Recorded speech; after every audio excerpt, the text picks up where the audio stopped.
Mindanao for Export, the audacity of Congressman Kiko Barzaga. Akala ko dati, mga lumang damit, delata, at 10 pesos lang ang pwedeng i-donate sa Caritas o sa mga relief drive. Pero iba na talaga ang antas ng pagiging generous ngayon sa Kongreso. Ngayon, pati pala isang buong isla pwedeng i-volunteer na ihiwalay sa Pilipinas. Kamakailan, naging usap-usapan ang pahayag ni Congressman Kiko Barzaga. Sabi niya, handa raw siyang i-endorse sa United Nations ang independence o ang pagkahiwalay ng Mindanao. Wait, sandali lang. Pakicheck nga ang Google Maps. Si Congressman Kiko ba ay taga Davao, Zamboanga, Tawi-Tawi? Hindi po. Hindi siya Bisaya, hindi Maranao, hindi Tausug, at lalong hindi Lumad. Siya ay isang mambabatas na hindi taga Mindanao. Pero kung makapamigay ng teritoryo, parang namimigay lang ng free taste sa mall. Alam niyo mga karayuma, may tinatawag tayong 1987 Constitution. Sa ilalim ng Article 1, malinaw na ang teritoryo ng Pilipinas ay ang buong kapuluan. Hindi ito parang Facebook status na pwede mong i-edit kapag nagbago ang mood mo. Hindi rin ito TikTok challenge na i-nominate mo ang gusto mong humiwalay. Ayon sa Article 2, Section 1, ang soberenya ay nasa taong bayan, lalo na sa mga taga Mindanao, at hindi sa press release ng isang kongresista. Bakit parang mas marunong pa si congressman sa mga mismong nakatira doon? Dito na pumapasok ang nakakatakot pero medyo nakakatawang bahagi. Sa ilalim ng Revised Penal Code, ang anumang kilos para alisin ang isang bahagi ng teritoryo mula sa soberenya ng Pilipinas ay may mabigat na pangalan, rebellion o insurrection ayon sa Article 134. At huwag natin kalimutan ang Anti-Terrorism Act. Ang pagtatangkang i-destabilize o sirain ang political structure ng bansa ay hindi lamang simpleng opinion. Pero sa mundo ng politika, mukhang uso ang political cosplay. Nakabarong, pero ang galaw ay parang tagawasak ng bansa. Aminin natin, maraming hugot at lehitimong reklamo ang Mindanao. Kulang sa pondo, napabayaan ng gobyerno noon, mabagal na infra, pero ang solusyon doon ay hustisya at reforma, hindi ang pagputol sa mapa. Hindi lunas ang paghahati ng watawat na parang naghahati lang ng pizza sa barkada. Ang pag-export ng problema sa UN ay parang pag-deploy ng OFW. Ang kaibahan lang, ang ini-export mo ay ang kinabukasan ng milyong-milyong Pilipino nang hindi sila tinatanong. Nakaka-high blood ang kapal na mukha na maglaro bilang geopolitical god habang ikaw ay nakaupo ng komportable sa iyong opisina, malayo sa posibleng gulo, gyera at bagsak na ekonomiya na maidudulot ng paghihiwalay na ito. Hindi ito katapangan, hindi ito reforma. Ito ay constitutional recklessness. Ang Mindanao ay hindi talking point lang para mag-trending. Deserve ng mga taga Mindanao ang seryosong serbisyo, hindi ang gawing entry sa UN ang kanilang tahanan. Dredging o mining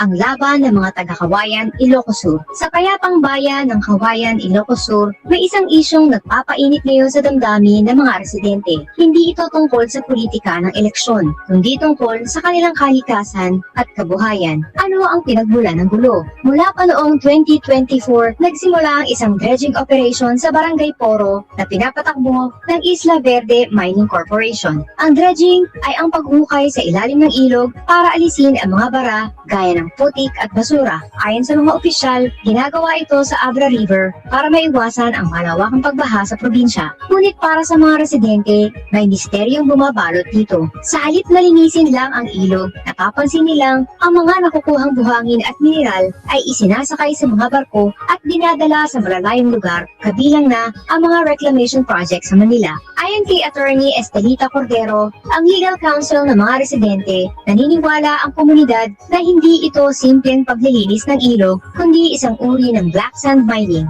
Ang black sand o magnetite ay isang mahalagang mineral na ginagamit sa paggawa ng bakal at ang pagkuha nito ay madalas na nagdudulot ng pinsala sa ekolohiya. Malaki na ang naging epekto nito sa kabuhayan, partikular na sa mga mangingisda. Ayon sa grupong Pamalakaya, dati ang maliliit na mangingisda ay nakakahuli ng hanggang 100 lata ng ipon, isang uri ng isda, sa isang biyahe lang. Ngayon, madalas silang umuuwing walang huli dahil sa ingay at gulo ng mga makina sa ilog na itaboy ang mga isda na dati ay saganang pinagkukunan ng pagkain at kita. Dahil sa galit at kawalan ng aksyon, naghahanda na ang mga residente na sampahan ng kaso sa Office of the Ombudsman si dating Governor Chavit Singson at ilang pang lokal na opisyal. Sila ang ituturong nasa likod ng pagbibigay ng pahintulot sa operasyong ito. Naniniwala ang mga residente na si Singson ang prime mover o ang pangunahing nagtulak para mangyari ang hinihinalang mining operation sa kanilang lugar. Hindi naman nananahimik ang dating gobernador. Sa isang panayam sa radyo, mariing itinanggi ni Chavit Singson ang mga akusasyon. Para patunayan ang kanyang panig, nagbitiw siya ng isang matapang na hamon. Kung totoong may black sand mining, magbibigay ako sa inyo ng premyo na 1 milyong piso at lahat ng Singson na nakaupo, mag-resign lahat sa pwesto. Sa ngayon, nananatiling matatag ang magkabilang panig. Habang ang mga residente ay lumalaban para sa kanilang karagatan at kinabukasan, ang kampo naman ni Singson ay handang harapin ang anumang investigasyon. Bakit ito mahalaga sa atin? Ang kwentong ito sa Ilocos Sur